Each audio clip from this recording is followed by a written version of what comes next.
జపించవలను. ఇది అనుము. ఓం హిరణ్యాయ నమః. ఓం నారాయణాయ నమః. మళ్ళీ అదే కోత కూర్చున్నావు. ఎవడా నారాయణుడు? సకల జగత్ కళ్యాణకర్త, అతడే భగవంతుడు. కాదనుంటే ఒకరు కాదన్న మాటన్నా అతడు కాకుండా పోగునా గురువర్య. అదుగో మాకే భాషపడి చెప్పుతున్నావు. గురువు నీవా మేమా? మీరే. అవునా? అయితే మేము చెప్పినట్టు చెప్పు. ఓం హిరణ్యాయ నమః. ఓం నారాయణాయ నమః. అబ్బబ్బబ్బా, అలా కాదు. ఓం హిరణ్యాయ నమః.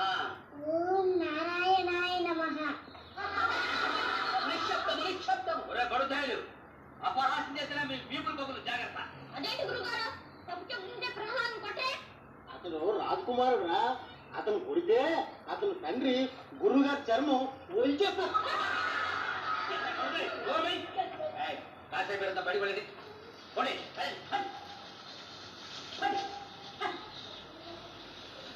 ప్రహ్లాద, మా ప్రాణాలు కాపాడవయ్యా. ఆ పాడు హరినామస్మరణ మానవయ్యా. గురువులు చెప్పాల్సిన మాటలేనా ఇవి? హరిభక్తి లేనివాడు పశువు కన్నా హీనం కదా. అయితే ముల్లోకాధిపతి నీ తండ్రి, నీకు గురువులైన మేము ఈ దానవలోకము అంతా పశువులని నివన్నతి. హరి హరి, గురుదోషణ పాపం కదా. పాపం పాపం అంటూనే గురువులకు పంగనామాలు పెడుతున్నావే.